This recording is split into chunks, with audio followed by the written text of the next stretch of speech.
감사합니다. 오늘부터 13장 강해가 시작되겠고요.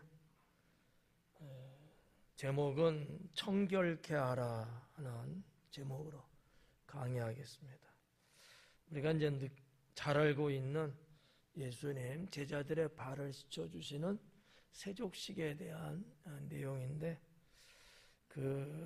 여러 가지 의미가 있어요. 가장 그냥 쉽게 알아볼 수 있는 게 그냥 청결에 대한 부분이기 때문에 제목을 그렇게 잡았지만 좀 더 깊은 영적 의미가 또 있어서 그거는 강의할 때 말씀을 드리도록 하겠습니다. 1절에 보니까 유월절 전에 예수님께서 자기가 세상을 떠나 아버지께로 돌아가실 때가 이른 줄 아셨다라고 기록합니다. 유월절 전에 어느 시간, 어느 때를 지금 사도 요한은 기록한 것 같아요. 유월절 전에. 좀 어려운 얘기를 해서 굳이 표현하고 싶지는 않아요. 오히려 복잡할 수 있어서 그냥 6월절 전이구나 이렇게만 그냥 보시면 좋을 것 같아요. 이거를 풀어서 설명하려면 여러분이 오히려 어렵고 헷갈리고 해서 좀 그럴 것 같다라는 생각이 들고 하나만 콕 집어서 말하면 예수님이 제자들을 사랑했다라고 말씀하고 있거든요. 사랑하셨고 끝까지 사랑하시느니라 이렇게 말씀하고 있는데 이런 거부터가 이제 어려운 거예요. 유월절 전에라는 것과 사랑했다라고 하는 동사가 가지고 있는 이런 얘기거든요. 어렵죠. 동사도 그냥 본동사가 있고 조동사가 있고 이런 얘기거든요. 이런 건 어려워서 여러분이 좀 듣기가 거북스러울 것 같고 1절이 그러면 무슨 얘기를 하냐 하면은 예수님은 제자들을 사랑하셨는데 6월절 전에라고 하는 어떤 시간을 딱 잘라서 말하고 있는 거예요. 6월절 전까지 예수님은 제자들을 사랑했다. 그리고 끝까지 사랑했다. 이런 말씀이거든요. 예수님은 지금 어느 시점에 와 있는 것 같아요? 6월절 전날에 와 있어요. 그러면 이제 만찬을 하는 날이니까 만찬이 끝나면서 세족식을 하고 겟세마네 동산에 올라가서 기도하세요. 하루 넘어간 다음 날 새벽에 붙잡혀 가시는 사건들이거든요. 요일로 보면 목요일이에요. 그러니까 바로 이제 다음 날 이제 사건이 터질 일이거든. 그래서 이제 아마 예수님의 사역은 어떤 의미에서 여기서 이제 끝나는 거예요. 더 넓은 의미는 붙잡히시고 고난 받으시고 신문 받으시고 이런 모든 것도 사역이라고 볼 수는 있지만 그러나 실제적으로 복음을 전하시는 사역은 오늘 여기서 이제 끝나는 거예요. 그래서 아마 사도 요한은 그런 의미에서 6월절 전이라고 하는 시간의 용어를 쓰지 않았을까 이렇게 이제 봐집니다. 6월절 전에 예수님께서 자기가 세상을 떠나 예수님이 이제 세상 떠나서 아버지께로 돌아갈 때가 이른 줄 알고 계신다라는 거죠. 이거는 이미 벌써부터 예수님이 여러 차례 말씀하셨기 때문에 알고 있는 내용인데 사도 요한은 이 부분을 한 번 더 언급하고 계신 것 같아요. 그래서 이제 사도 요한의 이 표현이나 그 메시지의 의미 이런 여러 가지를 볼 수 있는데 여러분 세상을 떠나 사실 굳이 표현 안 해도 되는 문제인데 예수님의 사역이 종결되고 이 땅에 오신 예수님이라는 것을 언급하기 위해서 아마 이런 부분들을 또 언급하지 않았을까. 세상을 떠나간다는 거. 이제는 세상이 없다는 얘기거든요. 앞으로는. 뭐라 그래요? 어디로 가요? 아버지께로 아버지께로 돌아간다. 이 얘기는 무슨 얘기예요? 아버지께로 돌아간다는 얘기는 이 단어가 갖고 있는 의미는 거기서 왔다라는 의미거든요. 예, 돌아간다는 거잖아요. 그냥 아버지가 간다 하면은 이게 뭐라 할까? 편도적인 개념이에요. 근데 돌아간다는 것은 왕복적 개념이거든요. 좀 이해가 갈까요? 이 운전하는 사람은 좀 더 쉬울 텐데 편도냐 뭐 이런 차이가 좀 있거든요. 그러니까 아버지께로부터 왔기 때문에 글로 돌아간다는 단어를 썼다는 얘기죠. 그래서 이제 돌아가실 때가 이른 줄 아시고 이 때라는 단어가 나와요. 상당히 중요합니다. 이거는 신학적으로도 중요하고 신앙적으로도 중요하고요. 이 때, 두 가지 말씀드리면 때라는 사상, 또 때라는 신앙, 때의 사상과 때의 신앙이 있으면 참 좋다. 그래요. 그러니까 우리가 살면서도 항상 이 때라는 게 있지 않아요? 무슨 때가 있어요? 밥 먹을 때. 그 때에 맞춰야 되는 거잖아요. 그죠? 밥 먹을 때가 아닌데 밥 달라고 하면 성질 나죠. 귀찮고 야 지금 때가 어느 때인데 지금 밥을 달라 이런 말 하잖아요. 때라는 것이 인간 사회에 있어서 상당히 중요한 사상이거든요. 사상이라는 표현은 일반적인 거를 말씀드리는 거예요. 근데 신앙에도 때가 있다는 거지. 예수님도 이 땅에 메시아로 오셨잖아요. 뭐를 따라오신 거예요? 때를 따라오신 거예요. 그리고 사역하시는 것도 다 때를 따라. 얼마든지 지금 하실 수는 있지만 하나님이 정하신 때가 있기 때문에 때를 맞춰서 사역을 하셨거든요. 그러니까 여기 지금 1절에도 보니까 돌아가실 때가 이른 줄 아시고 그래요. 돌아가실 아버지께로 천국으로 하나님 나라로 돌아갈 때가 이제 됐다는 얘기예요. 예수님은 그거를 알고 계신다. 그럼 뭐라 그래요? 세상에 있는 자기 사람들을 사랑하시되 세상에 있는 자기 사람들을 사랑했대요. 그러면 여기서 말하는 세상에 있는 자기 사람들은 누굴까요? 누굴 것 같아요? 따르는 사람들, 또 제자들, 또 다 나왔죠? 제자들이에요. 그러니까 예수님께서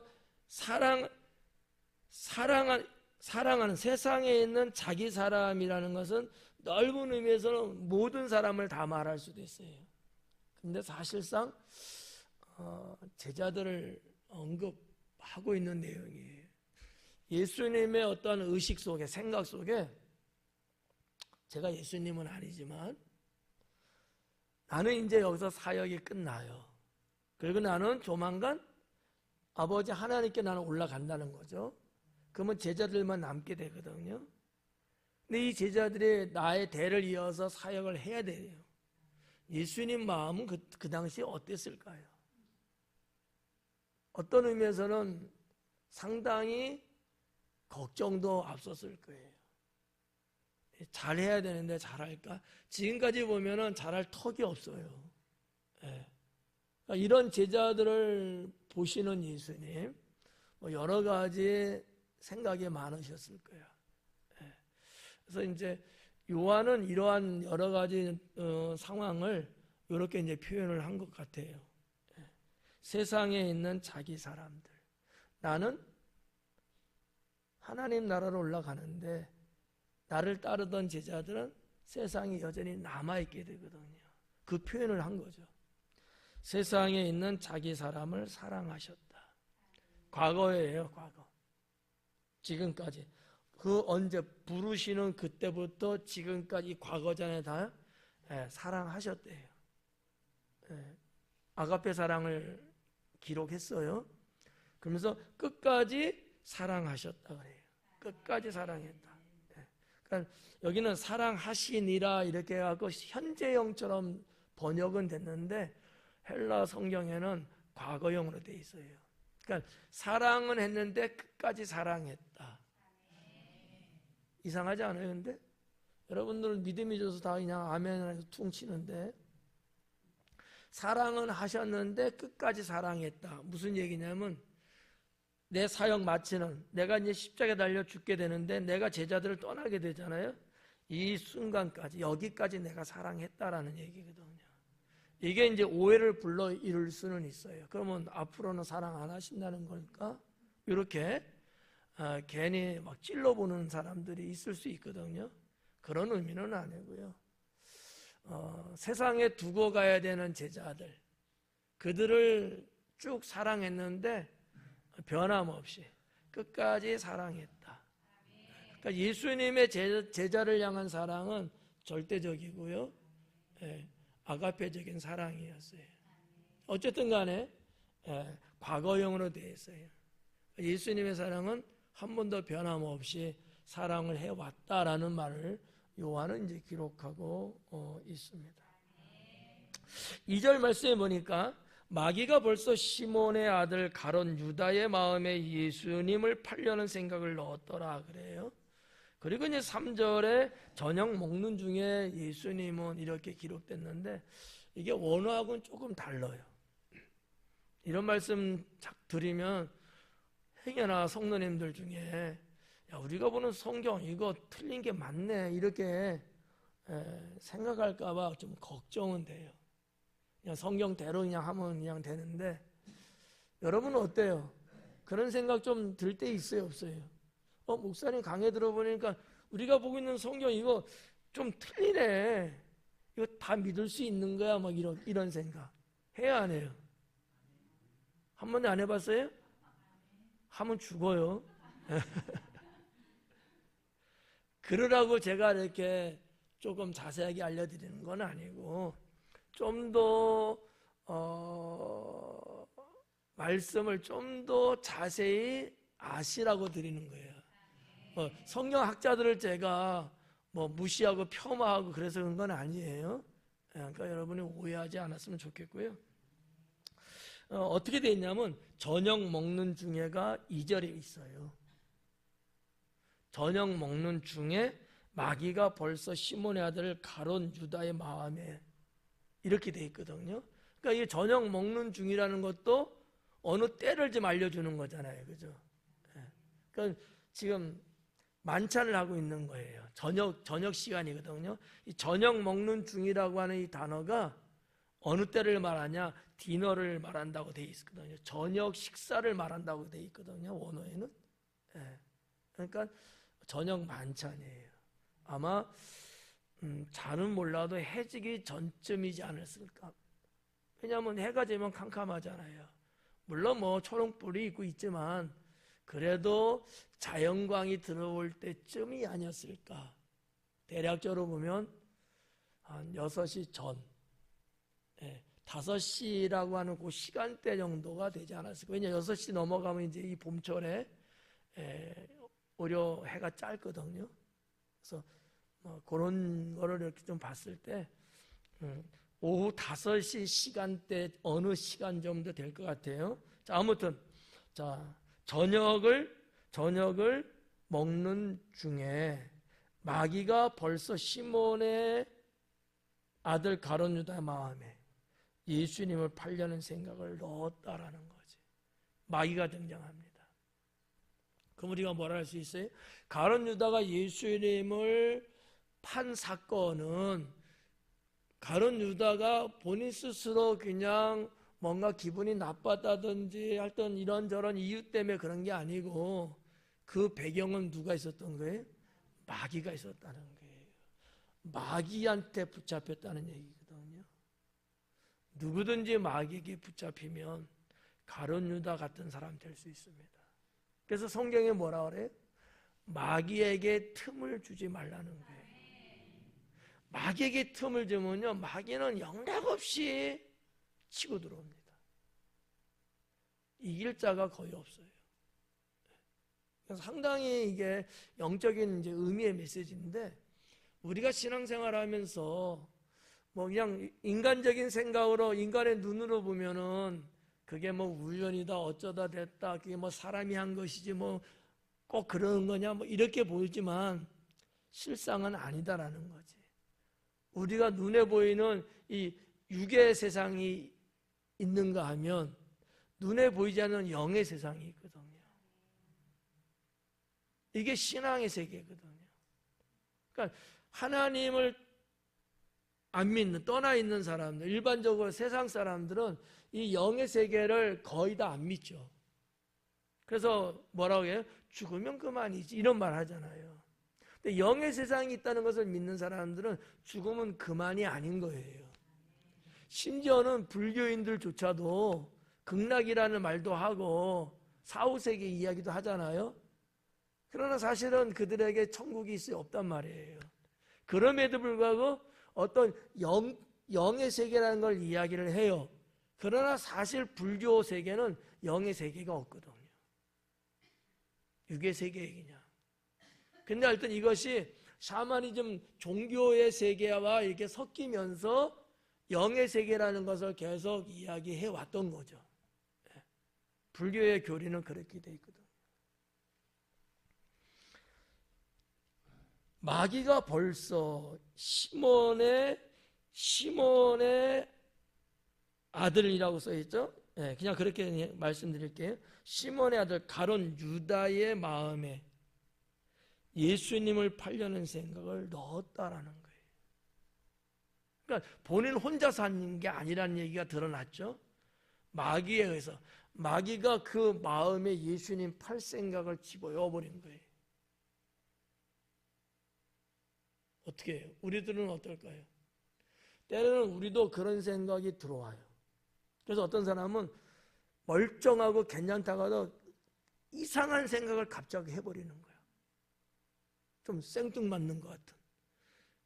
신앙으로 살고 믿음으로 행하고 막 이러다가 어느 때 갑자기 혼자 제정신이 아닌 것처럼 저 집사님이 저럴 사람이 아닌데, 근데 이상한 말을 한다든지 행동할 때가 있어요. 왜? 그 생각이 들어오면 생각에 끌려가거든요. 생각하는 대로 사람은 행동하고 마음을 먹거든요. 그러니까 마귀가 가룟 유다 마음에 예수님을 팔라는 생각을 집어넣어 버린 거예요.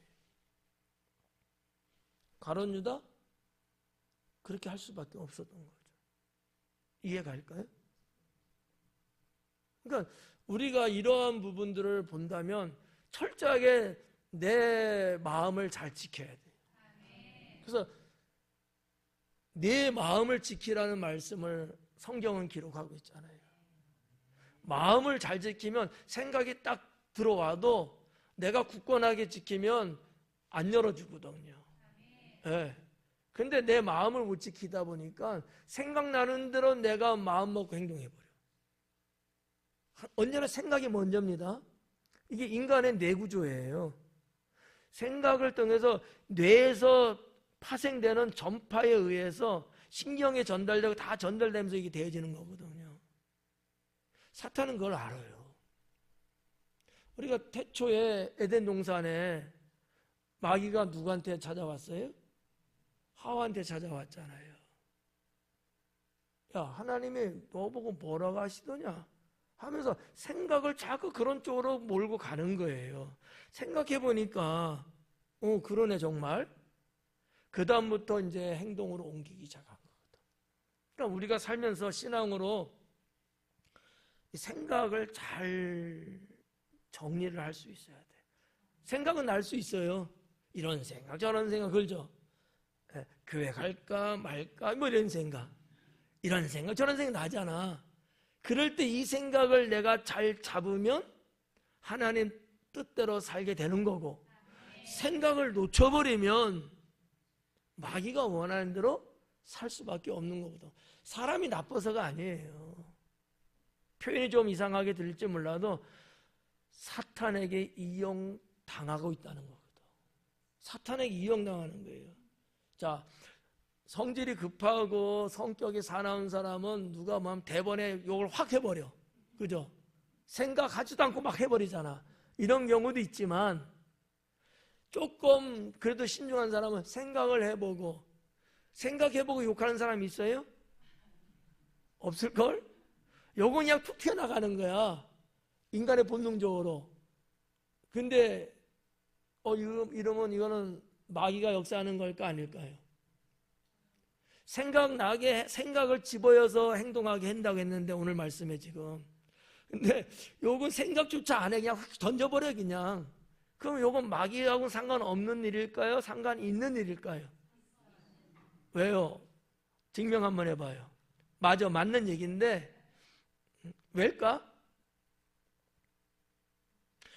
마귀는 그 이전부터, 오늘 여기 성경에도 벌써라는 단어를 썼거든. 이미라는 단어예요. 파는 그 순간, 그 훨씬 이전부터 마귀는 가룟 유다를 붙잡고 있었던 거야.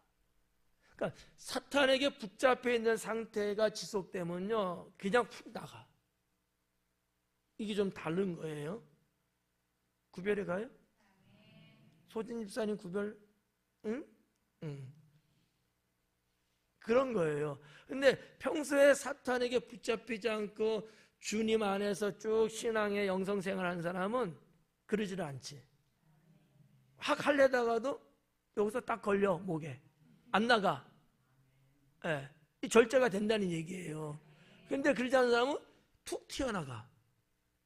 근데 요런 것이 있고, 오늘 말씀은 생각이 들어와서 생각되는 대로 내가 행동을 옮겨버린 거야. 요게 좀 구분될 수 있는 내용이다라는 얘기죠. 자, 어쨌든 간에 마귀는 우리의 생각을 지배하고 하려고 한다는 거지. 우리의 생각, 내 생각을 지배하려고 한다라는 거예요. 과학적으로 보면 우리의 뇌를 지배하는 거예요. 네. 과학적인 얘기예요. 네. 자, 한번 볼까요?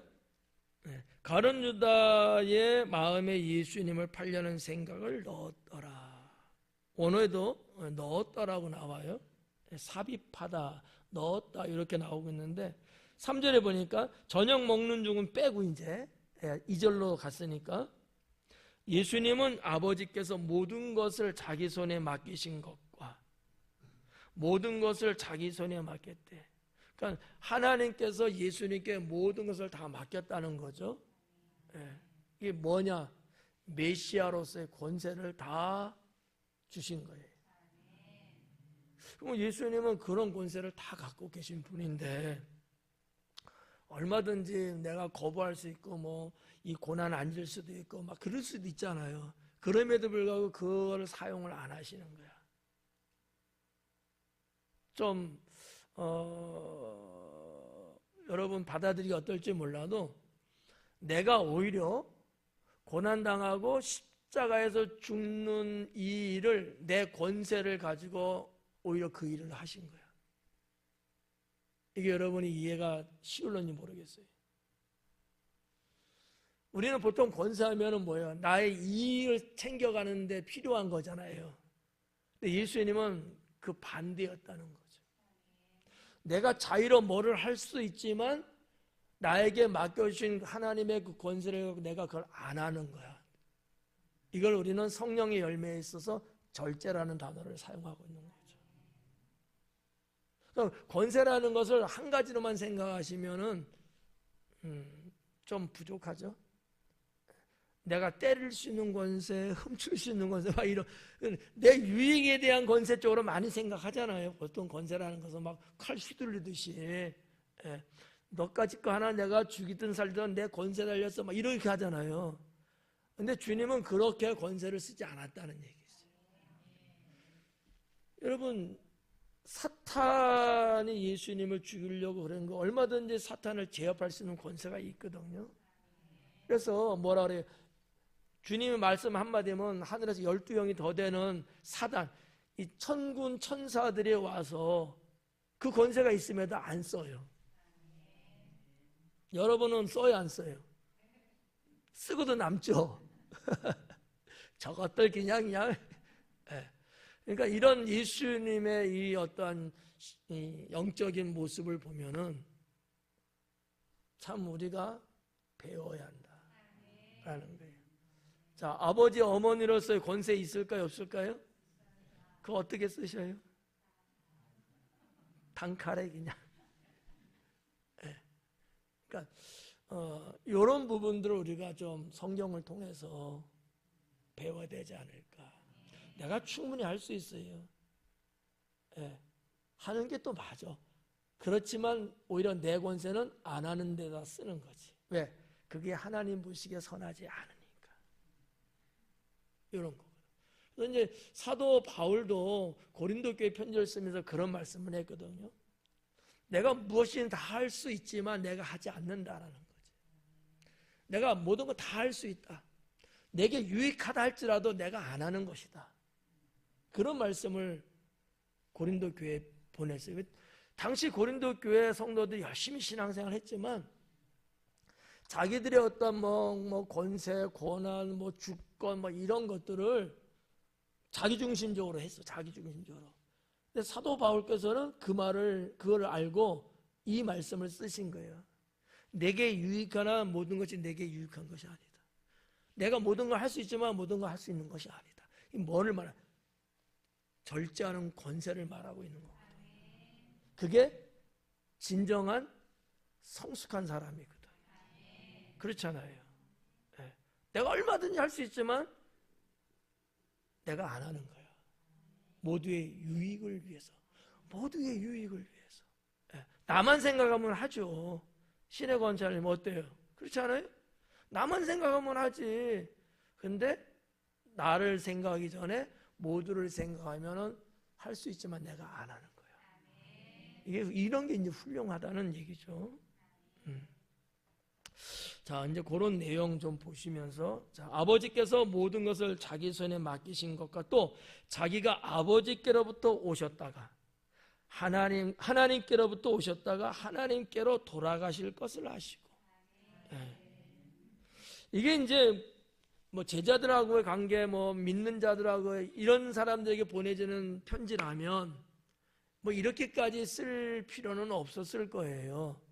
그러나 이방인에게 보내는 편지 요한복음이다 보니까 이런 부분들을 사도 요한은 좀 상세하게 기록을 한 것 같아요. 이제 4절에 보니까 저녁 잡수시던 자리에서 일어나 겉옷을 벗고 수건을 가져다가 허리에 두르시고 그래요. 이에 대하여 물을 떠서 제자들의 발을 씻기시고 그 두르신 수건으로 닦기를 시작하여. 이 4절과 5절에 나와 있는 내용, 예수님의 이 모습은 아주 그 종의 노예죠, 노예. 노예의 사역을 이야기하고 있는 거예요. 노예들은 이랬어요. 노예들.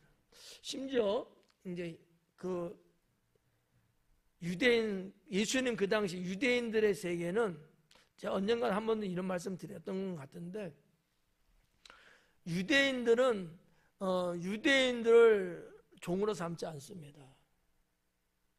이게 독특한 거예요. 왜? 형제로 보는 거거든요. 아무리 내가 돈이 많고 또 유대인이 아무리 뭐 어쩌고저쩌고 해도 같은 형제를 내 노예로 쓰질 않아요. 물론 이제 다른 민족은 이제 쓰긴 하죠. 이런 게 좀 있어요. 이게 성경을 통해서 말씀하신 하나님의 사상이거든요. 자, 봐봐요. 자, 내 형제로 노예를 삼지 말라는 거예요. 또 이런 말씀이 있어요. 내 형제에게 돈을 빌려줄지라도 이자는 받지 말라. 형제기 때문에요. 이거는 어떤 손익관계가 아니라는 얘기거든요. 오늘날 우리들은 어때요? 같은 믿음의 형제 자매들 간에, 믿음의 식구들 간에 어떻게 해야 돼요? 그럼 우리는 그렇게 살아야 되는 거예요. 네. 마치 뭐 종 부리듯이 막 이러고, 뭐 어려워서 돈 이렇게 했는데 뭐 그 돈 이자를 막 받아내려고 하고, 막 그 뭐라 그러지? 이자놀이 하듯이 그런 직업 이런 거 가지면 안 돼요. 이해가요? 물론 하나님 자녀 외에는 가능해요. 그건 예수님도 그랬거든요. 차라리 맡겨서 이자를 받았어야 되지 않느냐, 달란트 말씀하실 때. 그러니까 일반적인 되는데 믿음의 형제 간에는 주 안에서는 그게 안 된다는 얘기였어요. 여러분 혹시나 있었으면 어떻게 해야 돼 이거? 돌려주는 사람도 있어요. 이걸 몰랐다가 안다면은 받은 것만, 예, 그런 사람도 있고, 뭐 회개하고 뭐 이런 사람도 있고. 제가 지금 인천이죠, 강화가. 예, 그 강화도에 가서 어느 한 100년이 넘은 교회를 한번 가본 적이 있는데, 그 마을에 어느 정말 아마 그 동네 가장 큰 부자였나 봐요. 엄청나게 땅도 갖고 있고 그 노비들도 꽤 많고.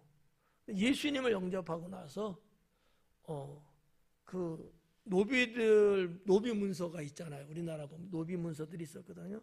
그 해당되는 노비들을 다 불러놓고 노비 문서를 다 불태워버린 거예요. 풀어준 거야. 노비에서 자유를 준 거예요. 이게 가능해요? 어때요? 여러분은 어떻게 하실래요? 노비가 없어서? 그러니까 이 하나님 안에서 하나님의 이 패밀리 의식, 이 가족 의식은 내가 누구를 그렇게 억압한다든지 누구의 어떤 것을 내가 착취한다든지 이러면 안 된다는 거거든. 이런 어떤 신앙 사상이 있어야 되는 거야. 오히려 주의 사랑으로 베풀고 나누고 이래야지, 힘들고 어려운데 그거를 갉아먹듯이. 세상은 그래요. 세상은 그런데 주 안에서는 그러면 안 된다라는 얘기예요. 그래서 어떤 분은 그래서 그동안에 받았던 이자를 다시 태줬다라는 말을 들은 적도 있거든요. 바보 같은 짓 했어요. 그죠? 상당히 신선했어요. 아, 그래. 저게 말씀으로 사는 거다. 저게 말씀으로 사는 거다. 근데 어떤 사람은 목사한테도 달러 이자를 막 받아내는 사람이 있어. 목사님이 이래서 이제 목회하는데 어려울 때 좀 그럴 때 있잖아요. 제가 이제 들은 얘기야.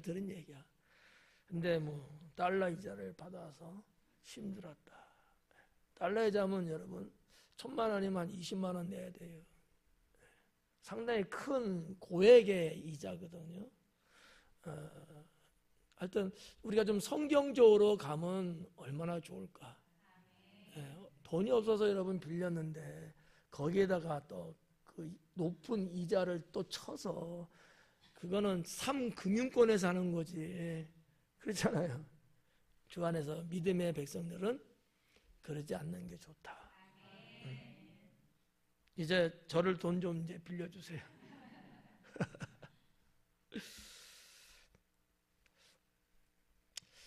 그래서 이제 이 4절과 5절은 이 노예, 종의 사역이 어떤 거냐라는 것을 이제 예수님이 친히 보이신 모습들이거든요.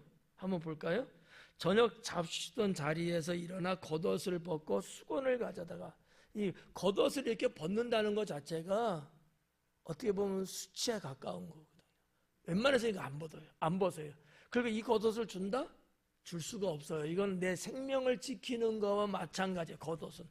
우리나라에서는 환경이 그러지 않은 건 괜찮죠. 근데 중동 땅은 아니에요. 이 겉옷은 햇볕도 막을 수도 있고 바람도, 모래바람 이것도 막을 수 있고, 추우면 겉옷으로 이불처럼, 그러니까 이 내 생명과 아주 직결된 게 겉옷이거든요. 근데 성경에 뭐래요? 겉옷을 달라 하면 속옷까지 주래잖아. 겉옷을 달라는 것도 염치 없는 건데 속옷까지도 주라는 거예요. 이 주님 말씀이잖아요. 근데 여기 보니까 겉옷을 벗은 거야. 이거는 일반 사람은 안 해요. 누구만 해요? 노예들만 하는 거야. 종들만 하는 모습이거든요. 주인을 섬길 때 자기가 입고 있던 겉옷을 벗고 하거든요. 그러니까 예수님은 제자의 발을 씻기는데 완전 종의 모습으로 가셔서 하시는 거야. 이따가도 보면 알겠지만 제자들이 깜짝 놀랄 정도라니까. 베드로만 거론됐습니다만은. 자, 겉옷을 벗고 수건을 가져다가, 이 수건, 이 렌티온이라는 단어거든요. 우리가 쓰는 수건하고 좀 달라요. 비슷한 수건 하면은 혹시 여러분 호텔에 가면 샤워 타월 같은 거 있죠. 롱 타월, 긴 거. 여러분 키만한 거. 이런 것처럼 렌티온이라는 것은 긴 수건을 말해요. 그거를 이거 그런 수건이 없어서 예를 들어서 이렇게 쓰면 이렇게 걸쳐갖고 일하는 거야. 아니면 이 수건이 길기 때문에 허리를 이렇게 동여. 왜냐하면 옷이 있잖아요. 이게 너플거리니까 얘를 해갖고 묶어. 이렇게 딱 묶어. 당기면 풀리는 거예요. 이렇게 묶는 거예요, 그냥. 예. 안 풀리게끔 묶는 거 아니야. 예. 언제든지 즉시로 내가 일할 수 있게끔 살짝 이렇게 묶어요. 그런데 쓰는 게 이 수건이거든요. 이 렌티온이라는 단어가 갖고 있는 거예요. 예수님께서 수건을 그렇게 허리에 동인 거야. 예수님 겉옷 있으시잖아. 예. 근데 겉옷을 벗으시고 수건을 둘렀어요. 물론 이제 옷이 또 있죠. 이게 방해되지 않도록. 그리고 수건을 그냥 저기다 놔두고 게 아니고 내 몸에 딱 부착시키는 거야. 이런 것이 전형적인 노예 스타일이다라는 거죠. 고대 사회에. 중동뿐만 아니라 로마 시대 때도 마찬가지고 그리스 헬라 시대 때도 마찬가지고 그 이전 고대 사회도 그랬고요. 이런 것이 쭉 타고 내려오는 거예요. 이런 걸 여러분들이 좀 그래도 좀 이렇게 볼 수 있는 광경은 아마 성화 같은데 옛날 그 영화화 시킨 것들 있잖아요. 그런 거 보면은 노예들이 이제 그런 모습들을 이제 보여주는 거죠.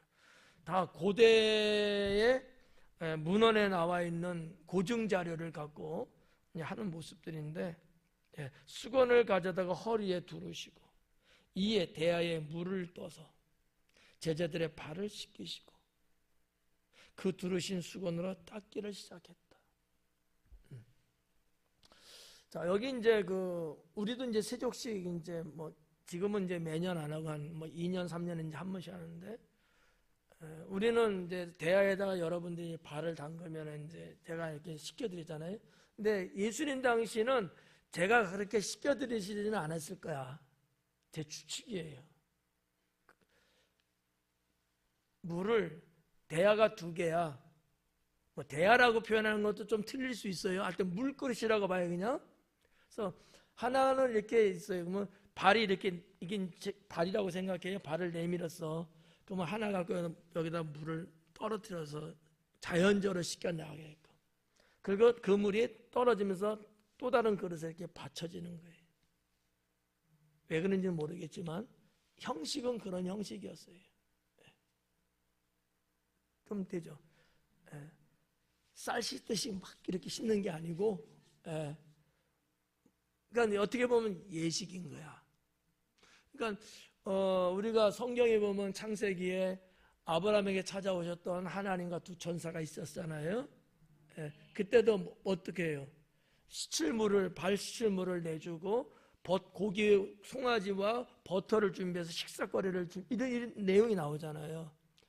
그런 어떤 이 중동 사회의 어떠한 그 예절이 이제 그런 거예요. 실제로 씻어줄 수도 있었겠지. 근데 그런 개념보다는 의식적 개념이 좀 커요. 물을 발에다가 떨어뜨려서 흘러가게끔 하면 그것을 일종의 씻임의 개념으로 많이 받아들였던 것 같아요. 나머지는 자기가 직접 발을 씻었는지 모르지만 세족식은 그랬다라고 보는 게 아마 거의 맞지 않을까, 이렇게 볼 수 있는 거죠. 두르신 수건으로 닦기를 시작하여 시몬 베드로에게 이르시되 베드로가 이르되 주여 주께서 내 발을 씻으시나이까? 그러는 거야. 자, 이 내용을 한번 연출해 보면 예수님은 첫 번째 베드로의 발을 씻은 건 아니에요. 다른 제자들의 발을 씻으면서 오는 중간 어느 시점에 그다음에 베드로 차례가 온 거예요. 베드로도 이제 이렇게 보고 있었겠죠? 다른 동료들 발 씻은 거 봤을 거예요, 분명히. 그죠? 네. 그때 가만히 있었어요. 근데 자기를 씻어주려니까 베드로가 화들짝 놀라버린 거예요. 주님, 제발 또 씻어주십니까? 이러는 거야. 여러 가지로 이 부분을 해석할 수 있지만, 아마 그것이 당시에 그 어떤 예의라고 할까 이런 거 보면 윗사람이 아랫사람을 발 씻어주는 예는 없어요. 스승이 제자의 발을 씻어주지 않고요. 주인이 종의 발을 씻어주지 않고요. 그건 불가능한 얘기거든요. 근데 지금 베드로는 자기가 볼 때 예수님은 나의 주님이신데 내가 씻어드리는 게 맞지. 주님이 나를 씻어준다는 게 도저히 용납이 안 되는 거예요. 그러면 다른 제자들은 뭐야? 예수님이 씻고 오셨거든. 근데 거기에서는 성경에 기록된 바가 없어요. 근데 베드로만 유독 지금 거부하고 있는 입장이거든. 말 잘못하면 다른 제자들 나쁜 놈 만들어 버릴 수 있는데, 제가 볼 때는 이런 것 같아요. 베드로는 그만큼 나이가 먹었다는 거죠. 베드로가 최연장자거든요. 가장 어린 제자는 요한이고요. 아마 10대였을 것 같아요. 20 전후 정도. 베드로는 아마 예수님보다 더 나이가 먹었는지 몰라요. 고증에 의하면. 그러니까 그런 게 있잖아요. 우리들도 그랬잖아요. 젊은 어린 사람은 경험이나 예전 이런 분이 조금 부족할 수도 있고, 어른들은 또 안 그러잖아요. 그런 걸 많이 또 챙기잖아. 그런 것 때문에 또 그러지 않았을까라는 생각도 한번 해봤습니다. 어쨌든 간에 베드로의 여기서 성격을 좀 볼 수 있는데, 베드로는 불의는 용서가 안 되는 거죠. 의롭지 않은 것은 받아들일 수 없는 거예요. 그러니까 우리 선생님이 나를 발을 씻어줘? 이거는 받아들일 수 없는 거야. 이거 불의하다고 생각한 거예요. 이건 안 되지. 이런 생각인 거죠. 그리고 또 좀 성급한 성격? 네. 좀 더 다른 말로 말하면 좀 감정을 좀 더 앞세우는 성격? 그러니까 성급함과 감정을 확 드러내는 거하고는 불가분리의 관계예요. 성급한 사람들이 자기 감정을 확 드러내거든. 예. 차분한 사람은 안 그래요. 좀 급한 사람들은 생각을 하고 말을 했는데 그냥 바로 막 직설적으로 말하는 이런 경우들이 있잖아요. 베드로의 성격이 그런 성격의 사람이거든. 주여, 주께서 내 발을 씻으나이까? 그러니까 예수님이 대답하여 이르시되 내가 하는 것을 네가 지금은 알지 못하나 이후에는 알리라. 내가 하는 이 행동을 너는 지금은 모를 거야.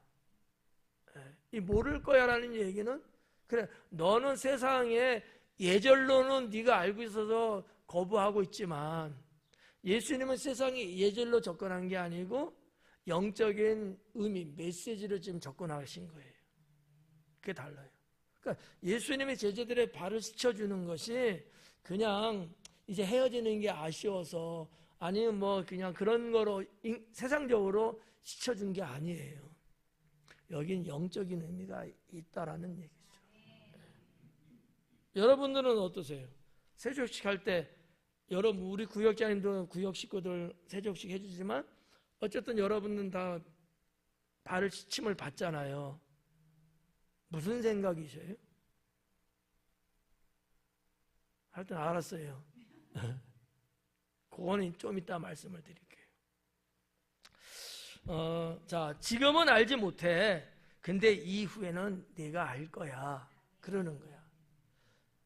내가 지금 이렇게 하는 거, 내가 너희들의 발을 씻어주는 거, 지금은 너가 알 수 없지만 이후에는 네가 알게 될 거야 라는 얘기예요.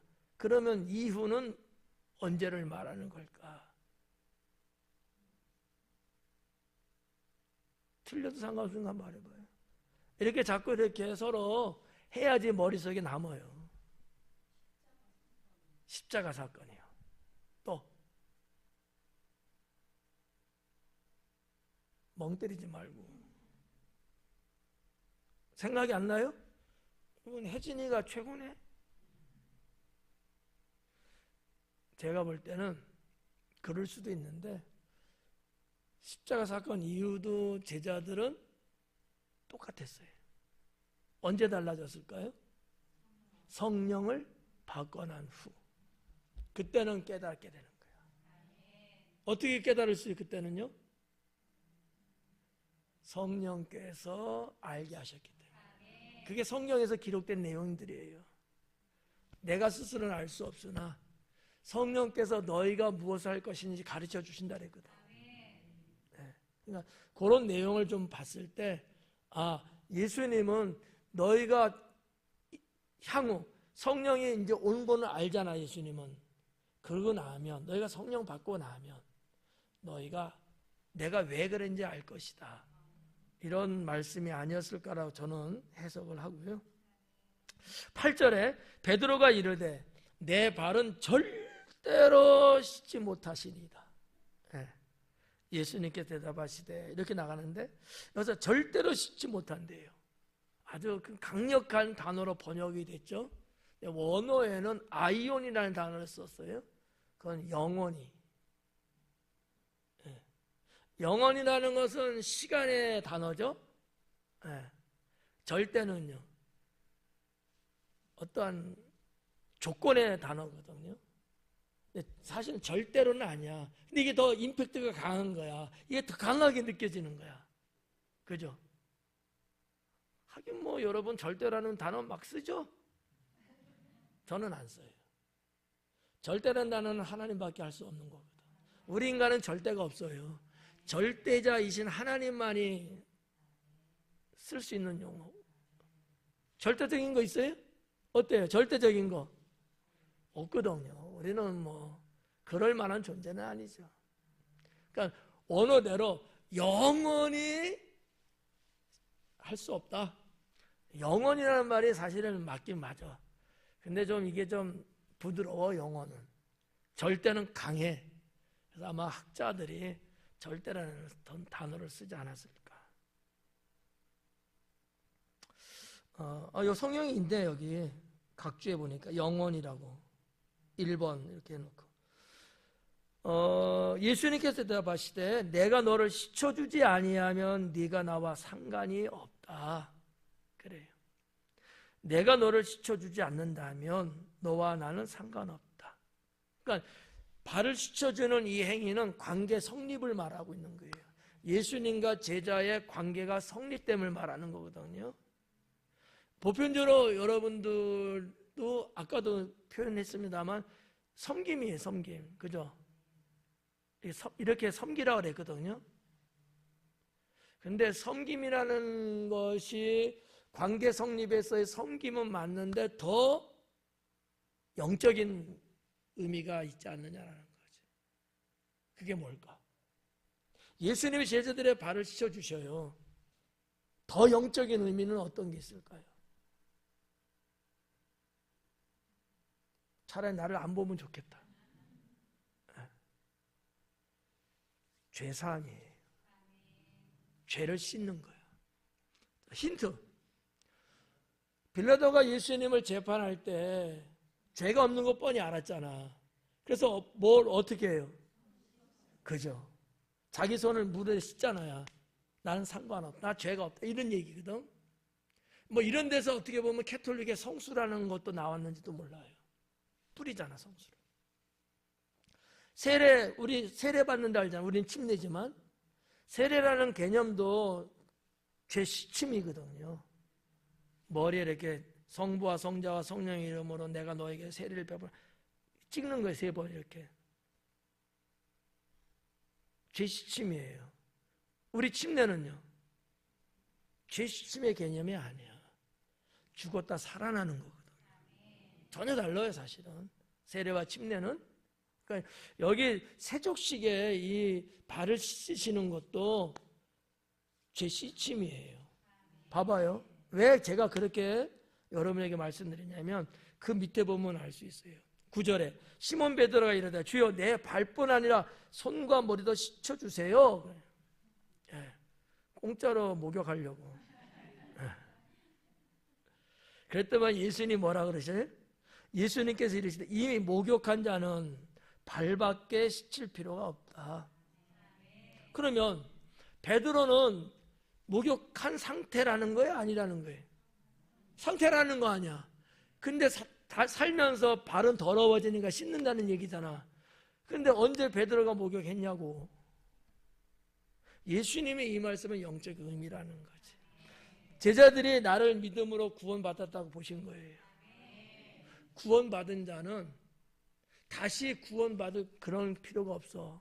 그럼 뭐만 하면 되는 거지? 발만 씻으면 돼. 그게 뭐라고? 회개하는 거예요. 이런 예수님의 영적 메시지가 있는 게 아니냐라는 거죠. 어떻게 우리 목사님 자기 멋대로 해석하셔 그러다가 여기까지 오니까 조금 이해가요? 왜 제가 그렇게 말씀을 드렸는지? 우리도 마찬가지 아니에요? 구원받으면 또 구원받으려고 또 구원받아. 이거는 불신이에요. 그러면 우리 구원은 한 번 받는 거잖아요. 단지 우리는 구원받은 자로서 살면서 이렇게 소소하게 짓는 죄 회개하고 용서받는 거잖아요. 이런 개념이라는 얘기지.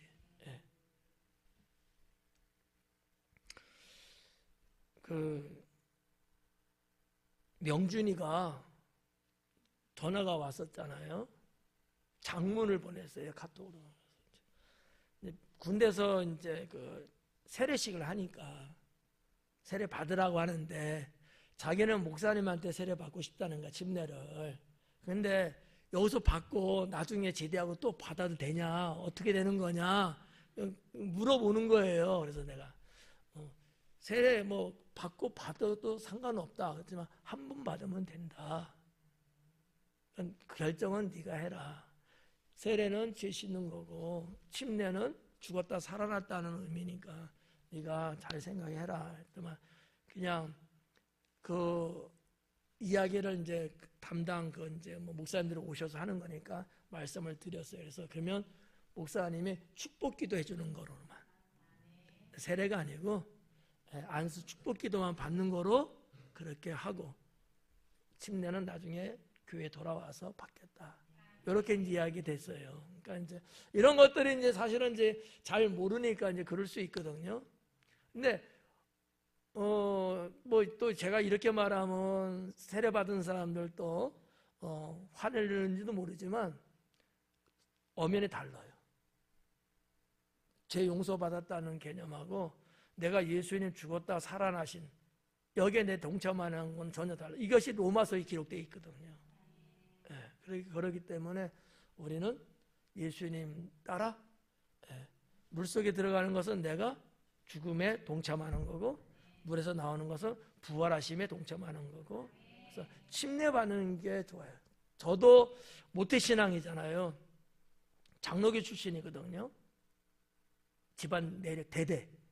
그러니까 당연히 침례죠. 세례죠. 제가 도망 다녔어요. 세례 안 받겠다고. 침례 받겠다고. 근데 우리 장로교 교회에서는 침례를 안 해요. 다 세례 받았지. 도망 다니고. 그래서 제가 이제 우리 매형 목회하는 교회로 이제 협력하러 이제 갔어. 저 거기 가서 제가 침례를 받았어요. 내가 나쁜 놈인데, 목사님께 순종하고 했어야 되는데, 아주 그때 제가 그랬어요. 제가 14살 때 성령 받았거든요. 그게 안 받아들여지더라고. 침례 받아야 되는데. 왜 성령이 침례라는데 왜? 뭐 이런 거 있잖아요. 그래가지고. 참 어떻게 보면 이제 해프닝 같고, 참. 그런데, 그런 사람들이 아마 주변에도 있더라고요. 세례와 침례 이 사이 여기에서 상당히 어떻게 해야 되나 고민하는 분들이 있는데 이거는 받아도 돼요. 세례도 받고 침례 받고 상관은 없어. 근데 꼭 그래야 되냐? 그건 아니야. 그거는 그냥 상관없는데 구원은 다른 거지. 그죠? 구원은 한 번 받으면 된 거예요.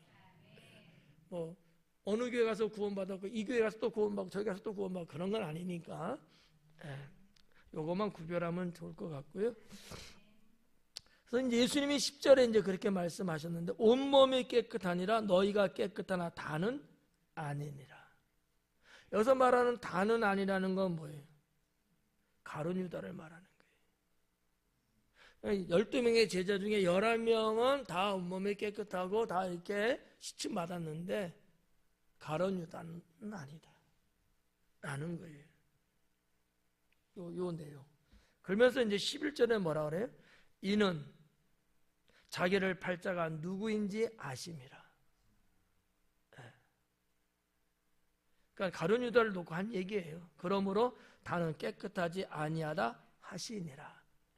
부연 설명을 이렇게 이제 해주신 거죠. 그래서 10절에서 말하는 다라는 얘기는 제자들을 말하는 건데 아니다라는 것은 가룟 유다를 해당되는 내용이라는 것을 우리가 알 수 있죠.